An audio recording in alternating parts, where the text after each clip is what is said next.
अस्सलाम वालेकुम दोस्तों। तो आज हम देखते हैं हमारे डेमो लेक्चर का फर्स्ट वीडियो जो मैं आपको फ्री में प्रोवाइड कर रहा हूँ। और मैं आपको मतलब इसमें बताना चाहता हूँ कि इसके अंदर जो है ये कोर्स के अंदर मीन्स डेमो क्लास में तो मैं आपको सिर्फ ओवरऑल डिटेल बता पाऊँगा।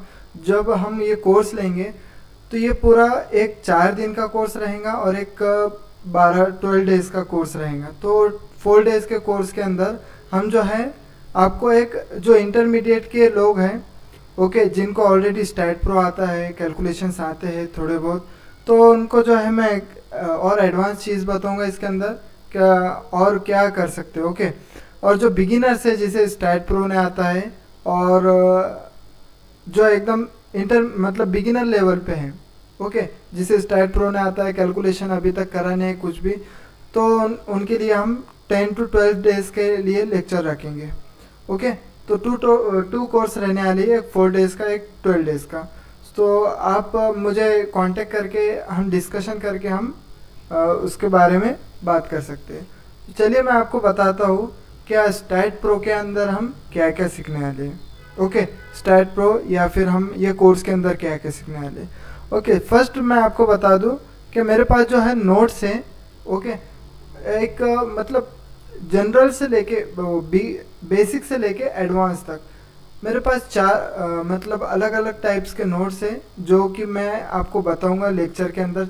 4 टाइप्स के नोट्स हैं जिसके अंदर नोट्स 1 में जो है मैं आपको बेसिक पीईबी कंपोनेंट्स कैसे रहते हैं, उसके अंदर उसके कोड्स कैसे रहते हैं, डिफरेंट कोड के डिफरेंट यूज़ कैसे होते हैं, आईएस कोड के लिए कौन सा मीन्स मटेरियल यूज़ होता है, कौन से मटेरियल के लिए कौन सा आईएस कोड, कौन से डिज़ाइन के लिए कौन सा आईएस कोड, विंड प्लॉट के लिए और AC code, AISI code, S100 code. ये कोड्स कब यूज़ होते हैं, किस चीज़ के लिए यूज़ होते हैं, मैं आपको मतलब ये फर्स्ट वीडियो के अंदर फर्स्ट नोट्स के अंदर ये पूरी डिटेल जानकारी है उसकी। दूसरे नोट्स के अंदर जो है मैं आपको बताऊंगा क्या मतलब इसके अंदर जो है आपको विंड लोड कैलकुलेशन कैसा करना है। जितने भी टाइप के विंड लोड कैलकुलेशन होता है पीईबी स्ट्रक्चर के अंदर वो आपको मैं विथ एक्सेल शीट प्रोवाइड करा दूंगा। जैसा विंड आईएस कोड के अंदर कैसा होता है, एसी कोड के अंदर जो पैरामीटर्स जो कांस्टेंट रहते हैं, कांस्टेंट से लेके तो जो गस्ट फैक्टर होता है, डायरेक्शनलिटी फैक्टर से रहते हैं, वो क्या होते हैं, क्यों यूज़ होते हैं, हम उसे मीन्स स्ट्रक्चर ऑप्टिमाइज करने के लिए कैसा यूज़ कर सकते हैं और कब यूज़ कर सकते हैं, और उसके डिफरेंट स्ट्रक्चर्स के अंदर डिफरेंट वैल्यू कैसा चेंज होते हैं। मैं आपको ये नोट 2 के अंदर पूरी डिटेल है, उसके अंदर पूरी जानकारी है, तो वो मैं आपको इस मतलब ये कोर्स में बताऊंगा। नोट्स 3 के अंदर जो है हमारा पीईबी के रिलेटेड जितने भी कैलकुलेशंस होते हैं, पीईबी जैसा आपको मतलब जितने भी कैलकुलेशंस रहते हैं, जितने एक्सपर्ट रहते हैं टेपर सेक्शन में क्या उसके विड्थ टू डेप्थ रेशो रहना चाहिए, और उसका पीईबी सेक्शन में क्या उसकी थिकनेस रहनी चाहिए, कैसा उसका थिकनेस कैलकुलेट होता है। बाकी क्लास 4 नोट्स के अंदर मैं आपको बाकी की डिटेल दूंगा जैसा कि आपको ज़रूरी होता है, विंड लोड कैलकुलेशन वगैरह मैं आपको प्रोवाइड कर दूंगा। ये रहते हैं, ये मैं आपको प्रोवाइड कर दूंगा। जैसा IS code wind load calculation के लिए मैं आईएस कोड प्रोवाइड कर लूँगा जिसके अंदर आपको सिर्फ वैल्यू पुट करना है, आपको रिजल्ट मिल जाएगा। ये wind load according to AC code जो है मैं आपको प्रोवाइड कर दूंगा, जो है 716 की और 722 दोनों के हिसाब से मैंने बनाया है। ये जो है इसके अंदर पूरी डिटेल प्रोसीजर है कैसा विंड लोड कैलकुलेट होता है। अब मैं आपको बताता हूँ मॉडल। जैसा ये देखिए ये शीट्स है।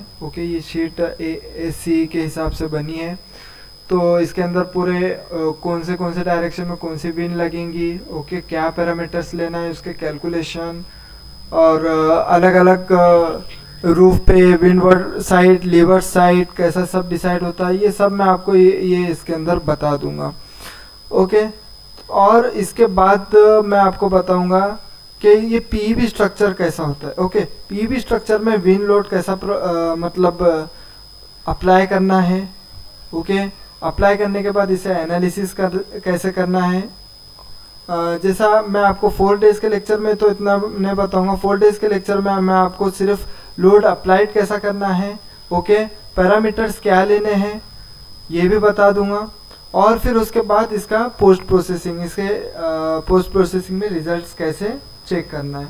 ओके, ये मैं आपको उसके अंदर बता दूंगा। बाकी मैं आपको यहाँ पे जैसा मैं पूरी डिटेल बता दूंगा। और यहाँ पे जैसा रन एनालिसिस करके देखते हैं हम।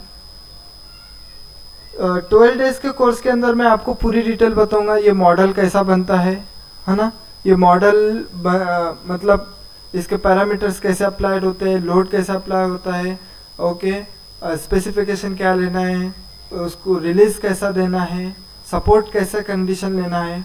ओके, तो मैं आपको ये पूरी डिटेल बताऊंगा जो 12 डेज का लेक्चर लेगा। 10 डेज के लेक्चर 4 डेज के लेक्चर में मैं इतनी डिटेल मैं आपको सिर्फ सुपरफिशियल बताऊंगा कि हम इसके ऊपर लोड कैसा अप्लाई करना है, और बाकी आपको यहाँ पे यूटिलाइजेशन रेशो कैसा चेक करना है। जैसे ये आपका स्ट्रक्चर पास हो गया तो इसका रिपोर्ट कैसा जनरेट करना है, ये बाकी की चीज़ें मैं आपको बता दूंगा। ओके, होप ये आपको समझ में आया होगा। अभी आपको कभी कोर्स ज्वाइन करना है तो मैं आपको एक पैरामीटर्स बता देता हूँ जिससे आपको पता लग जाए कि मतलब डिज़ाइन जो रहता है वो इतना सिंपल नहीं रहता है। ओके, कभी कभी क्या लगता है हमें हमारा जो स्ट्रक्चर है वो एक्चुअल में सेफ है। ओके, लेकिन हमारी जो क्या होता है कि थोड़ी सी गलती हो जाती है, और वो थोड़ी सी मिस्टेक की वजह से क्या हो जाता है हमारा स्ट्रक्चर पूरा मतलब यहाँ पे यूटिलाइजेशन रेशो के अंदर बता देता है कि वो पास है, ओके, सेफ है, लेकिन एक्चुअल में वो सेफ नहीं रहता है। जैसा मैं आपको यहाँ पे एक छोटा सा एग्जांपल बता दूँ। जैसे ये कॉलम का हमने LY जो है 3 लिया है। ओके, अब ये एक्चुअल में तो 7 मीटर का हमारा स्पेसिंग है। ओके, मैं आपको यहाँ पे 7 लेके बताता हूँ कैसा होता है। ये मॉडिफाई कर लिया हमने। अब यहाँ पे मैं इसको एनालिसिस करके बताऊंगा, यूटिलाइजेशन चेक करके। ये हम IS 800 2007 के हिसाब से मैं आपको बता रहा हूँ। ओके, और ये जो सपोर्ट कंडीशंस जो वैल्यू रहती है वो अलग अलग मतलब ISC कोड में अलग रहती है और IS कोड में अलग रहती है। तो ये आपको डिफरेंस पता होना चाहिए। ओके, जब आप PEB स्ट्रक्चर डिज़ाइन कर रहे हैं तो यहाँ पे यूटिलाइजेशन चेक करें हमने, तो यहाँ पे देखिए ये यहाँ पे 4 कॉलम फेल हो रहे हैं और यहाँ पे इसका यूटिलाइजेशन रेशो बढ़ गया है। तो ये क्यों बढ़ा है, हमने क्या मतलब कोई डिज़ाइन के अंदर थोड़ी सी भी मिस्टेक करता है तो मैं आपको बता दिया कि यहाँ पे आपका स्ट्रक्चर कभी कभी मॉडल पास हो जाता है, लेकिन आप वो जो है वो छोटी सी चीज़ को देख नहीं पाते। तो मैं आपको ये चीज़ जो मतलब ये सब डिटेल्स जो है लेक्चर में प्रोवाइड करूँगा, आपको बताऊंगा कैसे उसके सपोर्ट कंडीशन रहते हैं, सपोर्ट कंडीशन के हिसाब से आपको वॉल्यूज कैसा देना है। ओके, और वॉल्यूज कब कम होती है, कब ब्रेसिंग का इफेक्ट क्या होता है मतलब LY LZ के ऊपर मीन्स जो रिस्ट्रेंट कंडीशन रहती है। तो ये बाकी की पैरामीटर्स आपको क्लियर करूँगा लेक्चर में। और आपको ये पूरे चीज़ें समझ में आ गए होंगे। आप मुझे कांटेक्ट करके पूछ सकते हैं। ओके, आपको कुछ भी डिफ़िकल्टी रही तो मैं आपको बता सकता हूँ। चलिए, आपको कोर्स ज्वाइन करना है तो कांटेक्ट कीजिए और ये अपने दोस्तों के साथ भी शेयर कीजिए जिससे कि आपके दोस्त को भी हेल्प हो जाए। तो मिलते हैं कोर्स के अंदर। अस्सलाम वालेकुम।